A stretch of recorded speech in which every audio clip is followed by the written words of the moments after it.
Oh, crumbs. Here we go.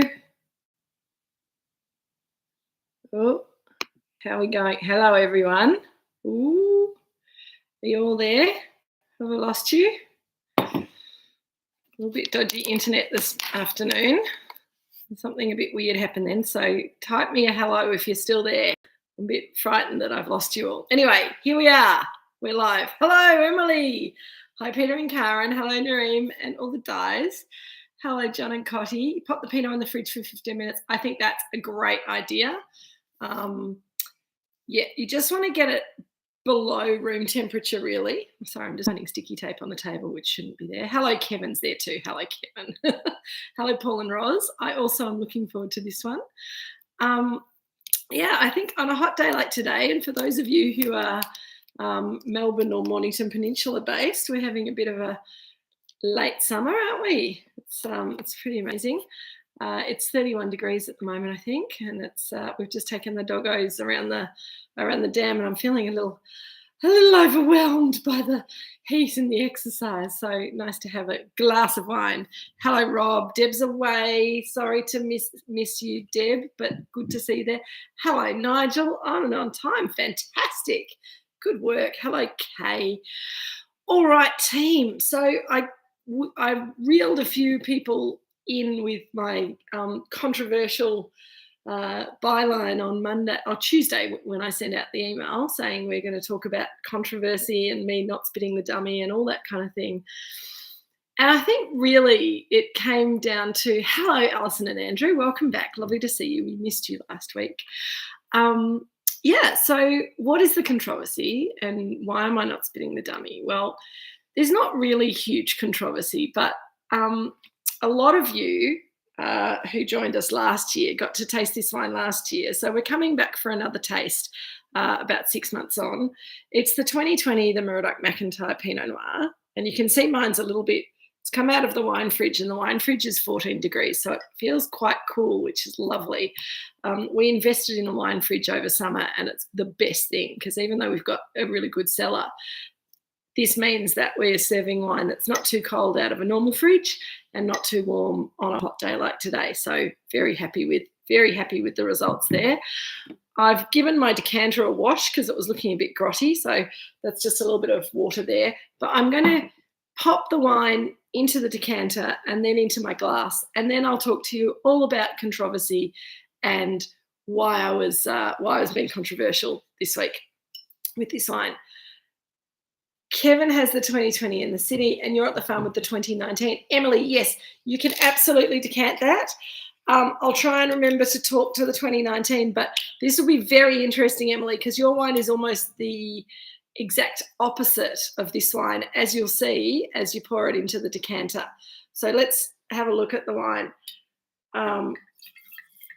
As you can see, it's very pale in colour, and that's the first thing that's controversial about this wine. The reason that I put this wine in box one for this year is because over the summer we've had some very diverse feedback about this wine. We love it, needless to say. Kay, that's all right. Had to keep your duck. All good. You can just listen along. It's okay. Devil Bean Creek Pinot Noir is a bit of a different beastie from this because it came from a different vineyard, but the Devil Bean Creek Pinot Noir also is more red fruited than the Devil Bean Creeks on either side. You can see putting it into the decanter, it's fogged up the decanter too, which shows that it's cooler than room temperature, which is nice. So over the summer, we've had quite varied responses to this wine. Some people have just accepted it as it is and love it, but a lot of people get a little bit weirded out by the pale colour and the fact that it's not a big, dark monster, which sometimes duck can be. And that combined with people reading about 2020 being a terrible vintage down on the Mornington Peninsula, which is an exaggeration. It was difficult for a lot of people. I'll tell you why we think it was pretty good for us. Jeremy went so far in our release of this wine to say that he thinks it's possibly the best duck Pinot Noir we've ever made. Now, I think it's definitely up there with the best. Whether it's the best or not, I'm not going to make that commitment yet, but it is a beautiful wine. We also had a review printed, and I'm not going to tell you who the reviewer was. You can go looking for it. But they are going to retaste the wine because they printed the review and said it's a bit light, it's a bit dilute, it's a bit short, it's not that great. And then they emailed me and said, maybe it wasn't a representative bottle. And I said, you've really got to give this wine a lot of time in the glass. Even though it's pale, it's not a light wine. It's just pale coloured. Colour in Pinot Noir is so unimportant. And I think even today, a lot of consumers and wine writers forget that. So that's the first point. Michael, hello, lovely to see you. I know you've been a little bit crazy. Oh, have you been involved with the dementia media? Awesome. Good to see you. The Robinson 2019 Chardonnay is delicious. Your farewell pack is coming. Now, anyone who ordered the farewell pack this week, we're really sorry that we haven't delivered it yet, but Peter did his back a couple of days ago. So he is resting, and we will get those packs to you as soon as possible. I hope that Nigel has spoken to you all. Nigel, I hope you rang everybody. But yes, we just, and also with the really hot weather, we don't really love delivering wine when it's this hot. Oh, have everyone lost me? Hello, Shell. Cotty says that you've lost me. Hello. Hi. Okay, good, excellent. Here's a hero. Oh, good, excellent. Hello, Karen. Jan and Karen are there. Craig's off. I know. So Craig emailed me asking if he could drink. Oh, good, excellent. It might be at the other end then. Cool. And Riley, hello, Riley. Nice to see you again. Yes, I didn't manage to get back to Craig about hello, Cutty. I think it might have been at your end because everyone else was good, but I'm glad I'm back again. Hurrah. Alison, it sounds like we have failed to, so anyone else like Alison who didn't get the Wine Club Jeff farewell pack email last week, send me an email, Alison. I will flick you the email and I'll make sure that you're on the Wine Club mailing list from now on. Now, we're about to revamp the Wine Club sign-ups and things like that, so watch this space. But one of the things that I've wanted to make formal for a long time, which we haven't, is that all of you guys who are regular Drinks with Kate folk should be in the Wine Club. You buy heaps of wine, you're part of our inner sanctum, you're exactly the people that should be in the Wine Club. So if you're not getting the Wine Club emails from us, please let me know. We are going through all the lists with a fine-tooth comb, but that might take us a little while. So it's much easier if you let us know that you're not getting the emails, and we will then remedy that situation. Okay, that's public service announcement number 1 or 2. No, number 2, because Peter's off with a bad back. Hello, Zach, Jack, and Hannah. Let's get back to this wine. So in the glass, it's so nice and cool. Dad, you can come and get some if you want. Dad's sitting very, very patiently waiting for me to say he can come and have some. So nice and cool in the glass, but a very pale garnet colour, which I love. I think that's so gorgeous. It's hard to see on the screen because I've got a black fireplace behind me and I'm not wearing white. Hang on a sec. I can fix that. People have left bits of paper like, look at that. Oh, no, you can't really see it's paper. You can see in your glass that it's a very pale colour. It needs air, so give it a good swirl. Even if you've decanted it, give it a good swirl. And because mine is a little cool, it's 14 degrees out of the fridge, it's warming up pretty quickly, but it's quite restrained on the nose, so I want to give it even more air. But the first thing I smell when I stick my nose in there is some rose petals. It's almost like, the colour on the screen is much darker than actual. It's a very pale wine. It looks almost like a rosé. And after the dark coloured Pinot Gris on skins last week, there's actually not a huge differential in colour between that dark 22 Pinot Gris on skins and this very pale 2020 McIntyre Pinot. As it opens up on this pink Moroccan rosebud perfumes, I'm getting ripe raspberry. I know, so I'm getting those. I'm getting a little bit of lifted violet, and I'm getting really beautiful, really beautiful. It's a strawberry note, but it's not cooked strawberries, but it's not raw strawberries. It's strawberries that are just starting to be cooked. So when you start making jam and you start heating the strawberries up, they give off this incredible perfume. That's what I'm smelling on the nose of this wine, just as it opens up. So Paul and Roz, that's a really good question. What caused the light colour and full body? So 2020 as a vintage, a bit hot and sweaty. 2020 as a vintage was not the kindest vintage anywhere in Victoria, but it was difficult on the peninsula for different reasons from other parts of Victoria. In other parts of Victoria, you'll remember that we had lots of bushfires in New South Wales and in northern Victoria, all the way through to Malakuta on the border. That's 2020, 2019. The summer of 2019, 2020 was the bushfire season. So everyone assumes that 2020 as a vintage was a hot, ripening year. Down here on the peninsula, it wasn't. All that hot weather sort of passed to the north of us, and we had a really cool year. Yeah, Cotty, it's like a freshly blended potpourri, not one that's been sitting around for months in a bowl, but freshly blended kind of dried roses and herbs and little bits of strawberry and raspberry and things. So it was a cool vintage here. We had very consistently cool weather, and we had smallish berries, but we had very thin skin. They didn't get a lot of sun exposure in 2020, which means the skins were very thin and didn't have a lot of colour in them. So we also, in that year, we reduced a little bit of the leaf plucking. So again, the grapes were not exposed to as much sunshine as they would have been if we'd opened up the canopies a little bit more.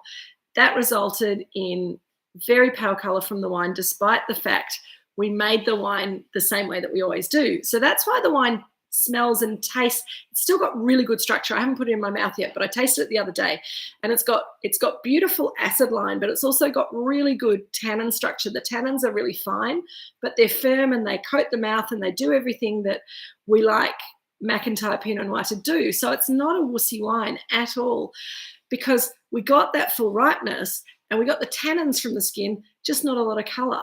So it was that very strange year, the lower levels of sunshine, the lower levels of heat, but the nose is gorgeous, and it does take a little while to open up. And I think I'll come back to the controversy side of things in a moment, but I think this is a wine that's often going to get skipped over by people if they don't spend time with it. And it's one of the things that I know I've said this a number of times with you guys, but it's one of the reasons that this is such a special opportunity to be able to sit together and drink a bottle of the wine over a half an hour, 45-minute period while we're talking about it, and then having a bit of a gossip and just seeing and coming back to the wine again, seeing how it's evolving.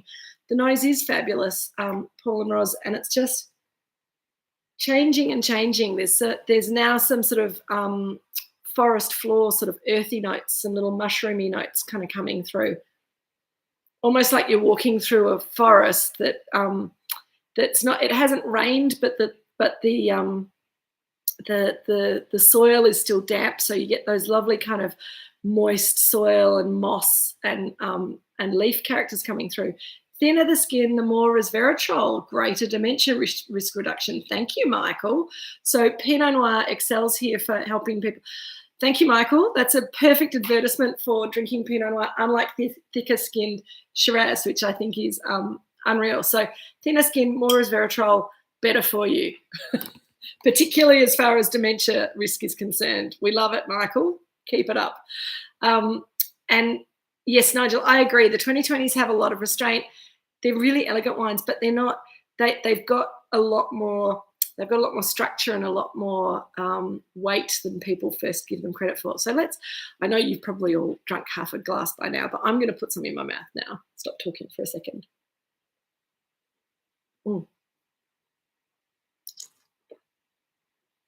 I love the fact that those tannins are really velvety.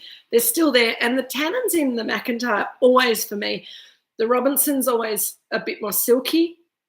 This wine has velvety tannins. And even though it looks like it's going to be a lighter wine, it's still got that wonderful structure. It's got that velvety tannin. It's got that savouriness. There's that earthy, mushroomy, almost truffly kind of note coming through. But then you've also got the red berries and more red cherry coming through on the palate than on the nose. Shell, what do you, Sanchoy Bao, how fantastic. Salt and umami of the Asian sauces would go beautifully with this. I think that's right. And I had this, so storytelling time.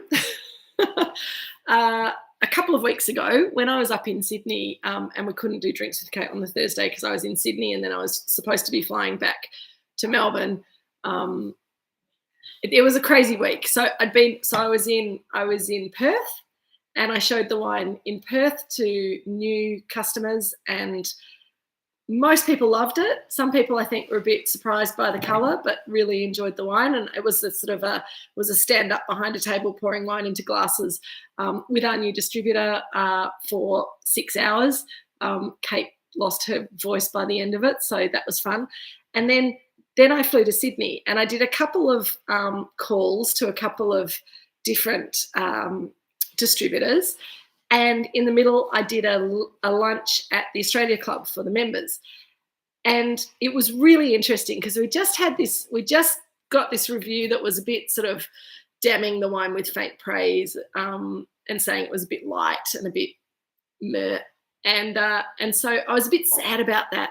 So took it to an establishment where the buyer was quite a good friend of Moorooduc, but obviously was a bit underwhelmed by the wine again. So I'm going to have to slip him a bottle and say, go and drink this with some duck or some lamb.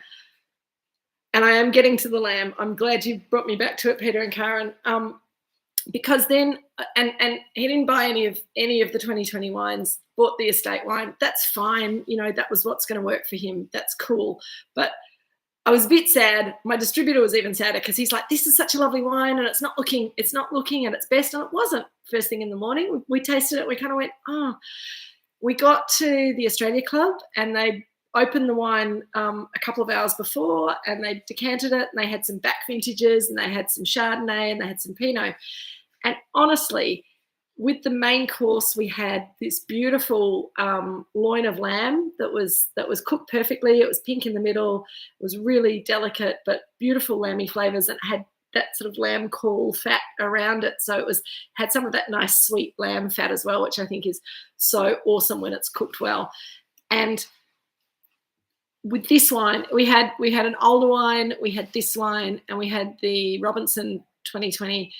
And this wine just absolutely sang with the lamb, and it washed away all of my sadness about the first appointment in the morning when the wine wasn't looking great, and the buyer kind of saw that, didn't really want to buy it, and we then after that, so we had it with lamb, which is why I said if you feel like lamb tonight, it's a great match. So I'm glad that some of you are doing it, and I think. Yeah, Rob, I think it is the good acid line that makes it shine with fatty meat. It has to be good fat in the meat and it has to be well rendered when you cook it. So you also get that fat sort of caramelizing a little bit. There's nothing worse than kind of cold, flabby fat on meat. But if you grill it, barbecue it, bit of Korean barbecue, maybe kind of hold back a little bit on the spices because I think this wine would cope quite well with spice. But I think too much spice would probably knock it around a bit too much. But it's the acid line that makes it work really well with the fatty meat, but also the sweetness of the fruit that underlies that structure brings out the sweetness of the fat in the meat, which is I know not everyone likes to eat the fat on their meat, but it is such a joy if you like lamb fat. It's really, really cool. Oh, Michael. I don't remember everything. That's really sweet. Michael's saying that he loves that my brain can recall wine tastes, the foods I've had, how they match, and all the occasions you've done it. It is something that that I really, when it works, it sticks in my brain. So hopefully that's using my brain to kind of fend off dementia with Pinot Noir and memories. Cheers. Shell, do you know what? This wine does actually work quite well with kangaroo, but you need to cook it. You need to cook it really rare, because where the fat works in the lamb, the rareness of the kangaroo, it has to be kind of juicy, and it has to be a bit sanguine to work with this wine, I think. So give it a go sometime. It does work. It does work all right, actually. Now, where was I going? Oh, I was telling you my story about Sydney. So after the lunch, which was lovely and everyone loved it, and I think we sold quite a bit of wine, so that was good. I had to race off to the airport to catch a plane back to Melbourne, so I'd be back in time for the Pinot celebration on Friday. On the way to the airport, there was an amazing thunderstorm, which you may have heard that Sydney Airport got closed for a little while on that Thursday, and I actually ended up having to stay in Sydney on Thursday night, which was a big drama.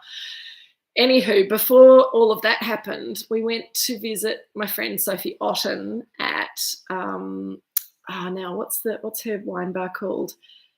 She Loves You, I think. It's a Beatles lyric. I think that's the name of. Oh, that's terrible. I'll check it out. If I got it wrong, I'll let you know. But one of you guys in Sydney should know this. Sophie Otten's wine bar. Sophie sat down, tasted the wines, and just went, these wines are beautiful and exactly the sort of wine that I would like to play with. And so if you're in Sydney, I think that you might find some of the Moorooduc Estate wines on it at Sophie's wine bar in the not too distant future, hopefully, fingers crossed. But it was just amazing, the difference in and those wines had been open for a little while, and there was some headspace in them from showing them in the morning when they weren't looking great, and they just blossomed in the afternoon. And Jeremy, we have a Jeremy who sells our wine up in Sydney, as well as the other Jeremy who works here. And he and I were just saying these wines are like chalk and cheese from this morning to this afternoon. It was really, it just goes to show that sometimes you've really got to do a little bit of preparation to make sure that a wine is ready to go when you show it to someone, particularly when you've only got a little window. I got it, Michael. Yeah. And that's why I think it's called She Loves You. I'll Google it in a bit. Dad, can you Google Sophie Otten wine bar for me, please? I'll give Richard some homework while we're talking. So I wished I had another bottle of this wine on Thursday night because, as I said, I got stuck in Sydney. And I didn't even have time to call anyone nice to catch up with them, because I was at the airport from 5:30 till 8:30, and at 8:30 they cancelled my flight, and I was on a 7 o'clock flight the next morning. So I just got a expensive hotel room near the airport and went and tried to sleep, and then went back to the airport and was late for the Pinot celebration on Friday as a result. The Pinot celebration, it was awesome, which was great. Sophie's She Loves You in Newtown. Thank you, Karen. It's too many bridges for you? Oh, well, maybe. What about if you caught the train? No? Maybe when I come back to Sydney, we'll be able to drag you over to Newtown. It is a gorgeous little wine bar, and Sophie's a bit of a superstar. So I'll probably be doing some sort of a pop-up with her at some stage in the future. But yes, it is. It's a really sweet. And I don't know, some of you might not know Sophie, but she's quite a famous, she still is, famous sommelier. She worked for a lot of top restaurants, and she went off and worked in Dubai for a long time, and she was buying wine for the royal family over there, and she was, working in really high-end places, dealing with really fancy wine lists and spending lots of other people's money. And she came back to Australia, and she just said, all I wanted to do was open my own little wine bar with my husband, and they run this cute little wine bar, and I've never seen her looking happier. She's just it's her space. She's in control. They don't have a wine list. You go in, they say, what do you feel like drinking? You're in a Pinot kind of a mood, light red wine, heavy whites, whatever, and they'll find something fun for you to drink. So, and she's got an amazing palate, and she's got a really great understanding of how people like to taste wines. So, if you are in the vicinity, go and check it out because it will be a joyous experience. I'm absolutely sure of that. So that's a little bit of my controversy, that I could spend a day walking around Sydney and this wine showed so differently in 3 different occasions. Thanks, Nigel. I can't see the link though. Saudi royal family. Yes, I know, Alison. It was it's pretty. I think it was something that she felt like it was good to have done, but I think it was probably quite a stressful job. Good. I'm glad, Karen. I'm sure I'll be in town. I will. I know, Michael, I was Qantas, and I have said from day one when people started criticising Qantas, I haven't had any problem with Qantas. Qantas is doing a great job. I haven't had any problems. And on that week, all of my flights to and from Perth got delayed. So I missed out on catching up with people at the other end twice, and then that flight got cancelled. I understand sometimes these things happen, but Sydney Airport, they reckon they closed Sydney Airport for 3 hours for a 20-minute thunderstorm. And I find that appalling. I don't think it would happen anywhere else in the world. So I blame Sydney Airport rather than Qantas at this point in time, but it was annoying. And I've changed my plans for when I go to Europe this year. I was flying in to do a tasting on the day that I arrived, and I've changed all of that because I don't trust the airlines to get me where I need to go without a little bit of wiggle room. So thank you, Michael. That's excellent. Absolutely crazy. And also just to rub salt in the wound, they made an announcement as soon as they said that the flights were all cancelled because of the weather. They said, and we don't pay to put you up in accommodation when flights are cancelled for the weather. So just come back tomorrow and I'm like, I don't have anywhere to stay. Anyway, we got there. I got home. It was all right. I missed the first little bit of the Pinot celebration, and it was all fine. So in their defense, yes, Rob, you're correct. They probably had good weather intelligence to inform the decision. I think it's just the ground staff don't like to get wet. That's a terrible thing to say, isn't it? I apologise to anyone who's ground staff and who I've just offended. They probably did have good weather intelligence, Rob, and I'd prefer not to fly than to fly and have my aeroplane fall out of the sky. So we'll stop bagging airlines in general, and we'll get back to this wine now, hey? So I am going to send another bottle of this wine to the reviewer who didn't enjoy the bottle that we sent them last year. They actually approached me and said, I don't think it was maybe it wasn't a representative bottle. Maybe I didn't give it enough time. So I really respect that. And I'm really pleased that I get the opportunity to show it again. Michael, grape pickers do not stop work when there's rain. They keep picking until the rain is making the quality of the fruit not so good. Here at Moorooduc anyway, we don't have people stopping picking because of the rain. But we also choose not to pick when it's likely to rain, because we don't need to pick every day, like aeroplanes need to fly every day. You're right. We're all a bit wussy these days. There's Reg, changing the subject quickly. Reg has come to see us. Now, you have to enjoy it while it happens, because it very soon it'll be getting dark, and Reg will already be on his wall by the time we all catch up for 6 o'clock drinks. But at this time of year, I think Reggie's having a lovely day because he loves the heat. He's not flying as well as he used to. He fell off the balcony yesterday, but he's fine. Anyway, back to the wine. What else do I have to say about it? So, yeah, I think with any vintage, with any producer that you love, I recommend. A lot of people say, oh, don't buy that vintage because it was terrible. Or people say, oh, buy this vintage because it was brilliant. People can make less than perfect wine in a great vintage if they make some mistakes, and people can make really good wine in a difficult vintage if they make the right decisions at the right time. And I think this is a wine that is a really good example of making a beautiful wine from a slightly difficult vintage because of the care and the attention that we paid in the vineyard and in the winery to making the wine.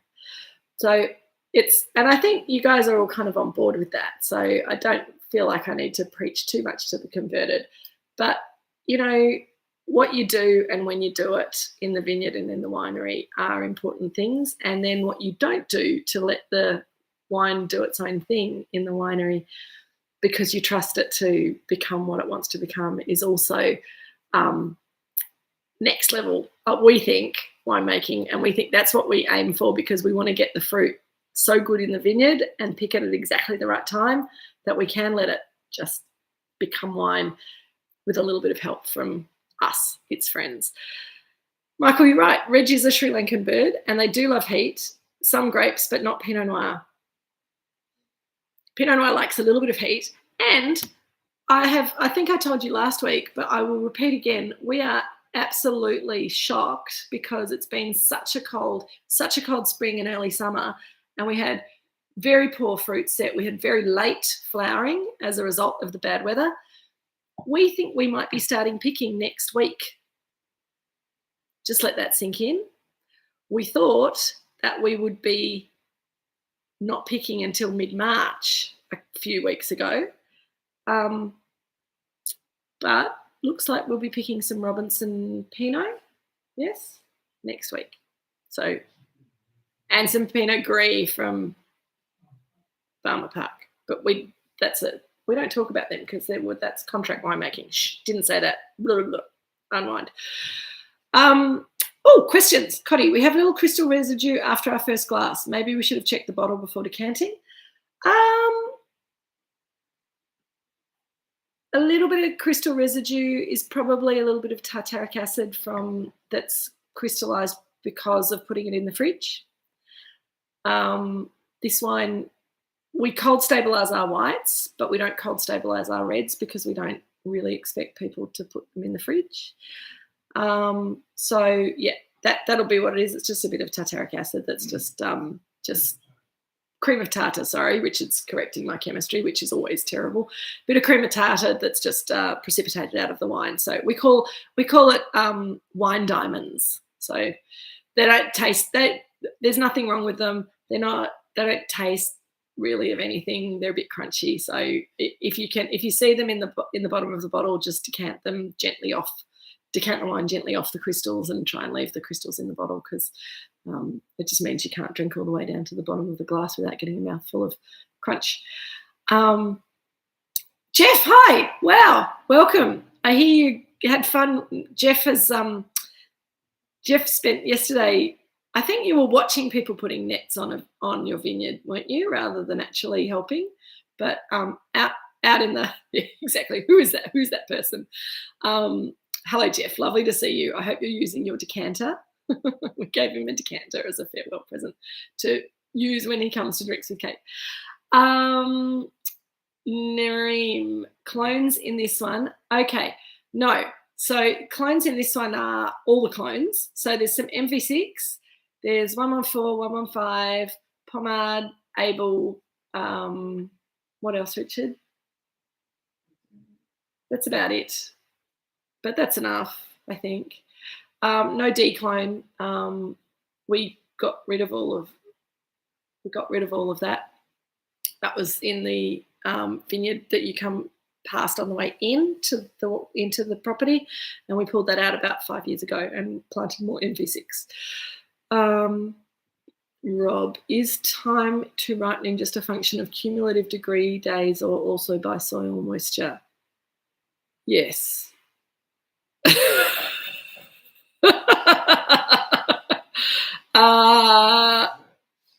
Yeah, I'm sorry, Rob, just leaving. Yes, it's a combination. It's how warm it is. It's how healthy the vines are. It's how much fruit's on the vine. If there's soil ripeness. Oh, you're absolutely doing it, Jeff. Were you? Excellent. Yes. So, Rob, yes, it's a bit of both. I need another sip of wine after these difficult questions. Okay, so it's been a mild but dry summer. It started out, so we had lots and lots of rain in spring and early summer. So the soil profile got really wet. That was causing problems pre-Christmas the health of the vines. The vines were just struggling with wet roots and just not enjoying the situation at all. After Christmas, the sun came out and the rain stopped, and it's been really dry and mild but sunny since. So that's kind of sorted out the soil issues, and it's got the vines growing again. It was really interesting. They kind of almost stopped growing before Christmas, and then as the sun came out and the soil dried out a little bit, they've recovered. But they're still a bit behind in their usual level of growth of sort of shoots and leaves and things. But because they've got such a small crop on them, we didn't need a huge amount of. We didn't need it. We needed less ripening fuel, so sunshine and a little bit of water, not too much water, to get the small crops ripe. So less energy required to ripen a small crop than a big crop. And they tended to ripen a little bit faster as a result. And also big and little berries. So the little berries ripen faster, so that makes it a little bit more complicated. Nareem, Beaumay at 12 now then. Chardonnay's in front of Noirs. No, we'll be picking Chardonnay and Pinot Gris first. Let me start that again. We're picking Pinot Noir next week and a little bit of Pinot Gris. Chardonnay's a little bit behind the Pinot Noir that we're picking, obviously, next week, but there'll probably be some Pinot that is still a little way off. So it's just, what are the sugar levels at the moment, Dad?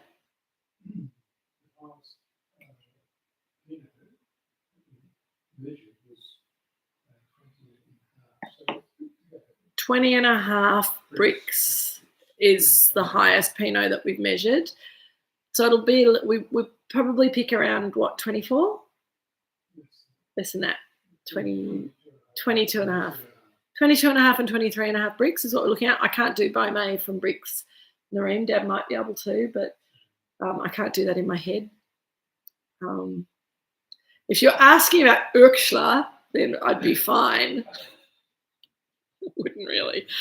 Urkschler is how the Germans and the Austrians measure sugar levels in their grapes. But yes, I'm just being a smarty pants. But we look at bricks here, and it's a little bit. It's not quite half the number of bricks to get to Beaumay, but it's not far off. 23 bricks, which is around where we want to be picking it, is around 12.8 Beaumay. So that's ideal for picking 23 bricks. Yeah, that's what I said. I think that's what I said. I'm getting confused now. It's too hot to think of numbers and converting and all that stuff. Thank you, Nareem. You look up the conversion too. Michael, how do top wineries like ours weather the barrages of climate desires, the market and all the rest? We're not sure we'll be here in 200 years, Michael. This is a big problem. Luckily, none of us will be here in 200 years either. So to a certain extent, it won't matter. But at the other level, it really does, because we think we've got a pretty special spot here. I don't know how many of you have read Richard's treatise on climate change, which is on our website. If you haven't and you've got some spare time, because it's quite long, then it is worth reading, and it will give you a pretty good idea of how concerned we are here about climate and climate change. He's defending the length of his 23 bricks is 7.8 Beaumay. No, that's not right, Rob. Rob's saying 23 bricks is 7.8 Beaumay, but that's not right. It's more like 12.8. Maybe that's a typo, Rob. So weather and climate change, I'll just pop that aside for a moment, because that's the harder question to answer. The market, a lot of people try and make wine to follow trends. We just make wine that we like. So it's quite entertaining to me that people say, oh, so how much whole bunch do you do in your wine? Whole bunch is very fashionable at the moment. It's interesting to see you doing whole bunch. And whole bunch is really fashionable at the moment. There's lots of cool young winemakers who are using whole bunch fermentation for the first time, and they're really enjoying the savouriness that they're getting. Some new reading glasses, maybe, Rob? 12.8. Yeah, cool. But Dad's been doing whole bunch ferments for the best part of 20 years. Yeah. So Dad's always been fascinated by whole bunch fermentation since he went to Burgundy and talked to some people about how they made their wine and was at Dujac, and they used some whole bunch, and he thought that sounds like fun. Let's have a try. And it's one of the nice things about not being a formally trained Australian winemaker, that instead of being told how you were supposed to make wine by Roseworthy College or wherever you went to do your study, Dad learnt about wine from the wines that he enjoyed drinking and talked to the people who made those wines, and then thought, well, maybe we'll have a go here. So as far as the market and market trends are concerned, we're just making wine that we like and trying to connect with other people who have similar taste in wine to us. And that's the whole point of Drinks with Kate and the Wine Club and the Cellar Door, and how and you know, this little kind of sub community of the Moorooduc family, which is you. So changing desires, we're just like, well, you know, back in 2008, 2000 to 2012, 2014, there was a lot of talk about people not drinking Chardonnay. And in fact, our distributors at the time came to me and said, you've got to stop making Chardonnay. Nobody's drinking it. We can't sell it. Instead of stopping making it, we just tried to make the best Chardonnay that we could and worked harder at selling it direct at Cellar Door, and had some Chardonnay that we put in the museum because we knew it would age well, and had some Chardonnay that we, you know, looked for new markets and got a new distributor in the end. So I think finding our people is the main thing. We're not trying to be all things to everyone, and that's one of the advantages and one of the luxuries of being small. That we can, you know, we can, as you say, Alison, being authentic and just trying to communicate that to people in a way that makes them want to come, because you can be as authentic as you like, but if you've got no way of talking to people and got no way of getting the wine into people's glasses, then that also can be very frustrating. So finding our people is number one aim at Moorooduc, alongside making the best wine that we possibly can from our sites. So yeah, that's really what we're doing. As far as the climate's concerned, I think, kicking the table. I think we'll have we'll have difficult weather patterns to deal with going forward. I hope that being on a peninsula and being surrounded by cold water on three sides will give us some protection from extreme heat. But extreme weather patterns is another thing that we're just having to deal with.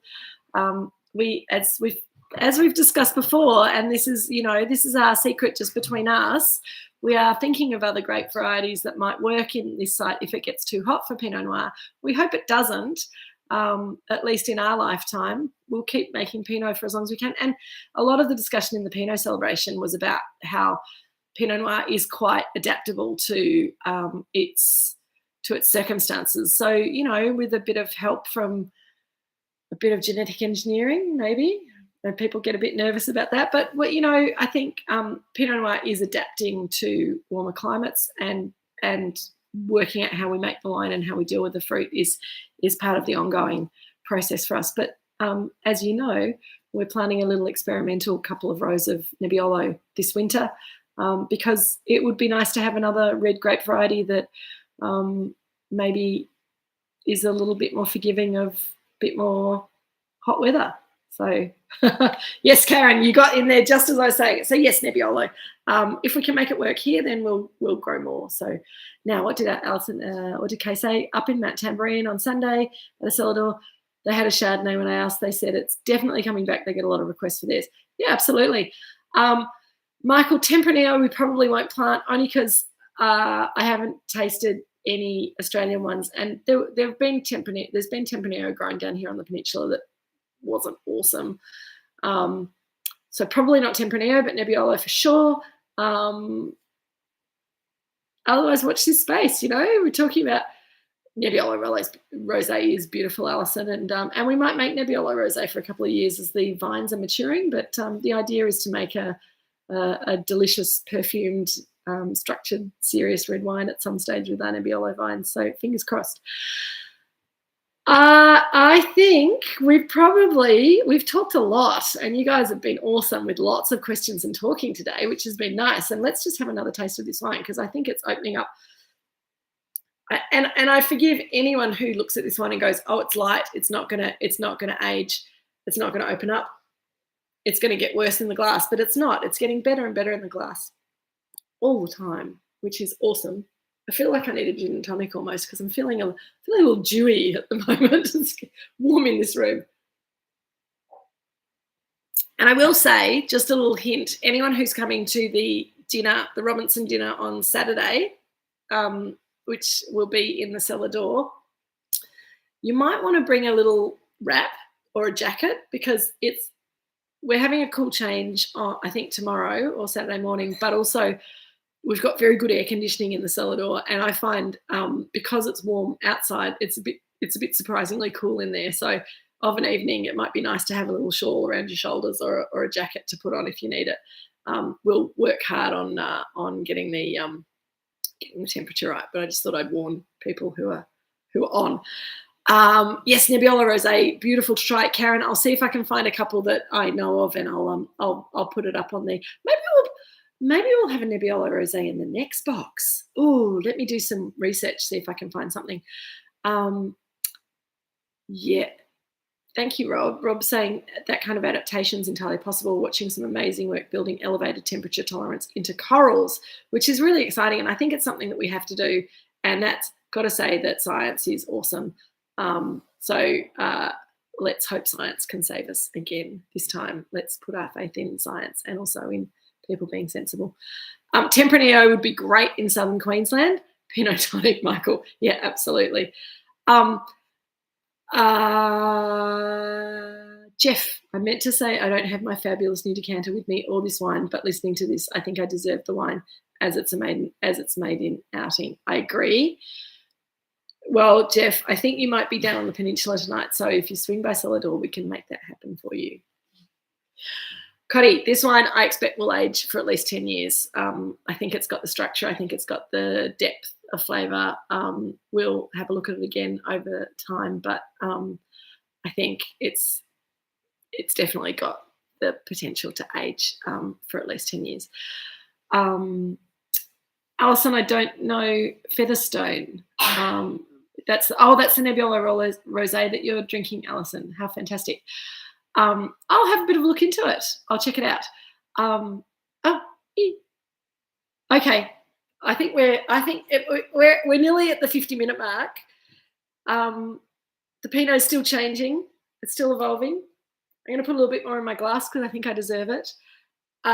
Jeff, I know you don't work here anymore, but do you know what we're doing next week? Jackie, I'm so glad you liked it.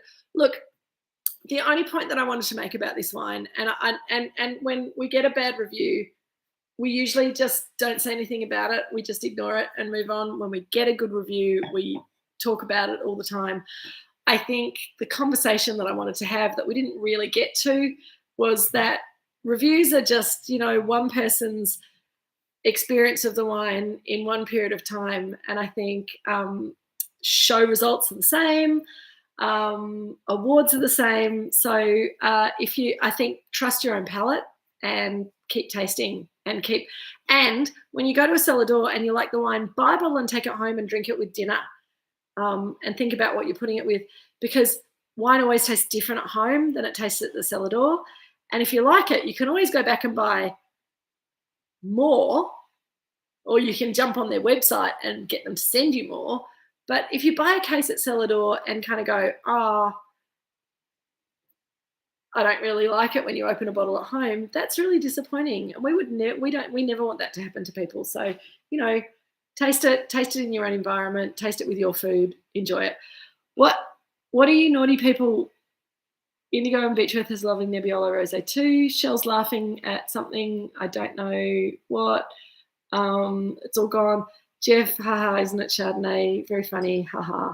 All right, excellent. Right, good, Emily. I'm glad you're loving the 2019. I didn't talk about the 2019 at all, but much darker, much more structured because of the vintage. So we'll have to get some 2020 into your glass at some stage.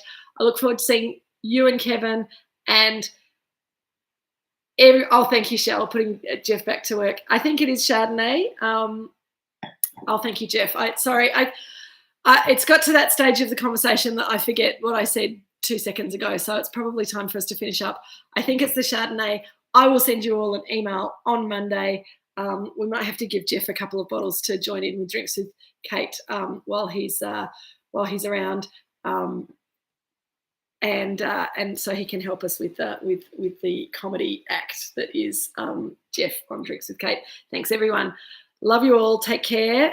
Enjoy your Pinot. Enjoy your dinner, and stay cool. And I'll see you next week with some Chardonnay. Bye-bye and bye-bye. Exactly, Michael. Yes. Take care. See you later, guys.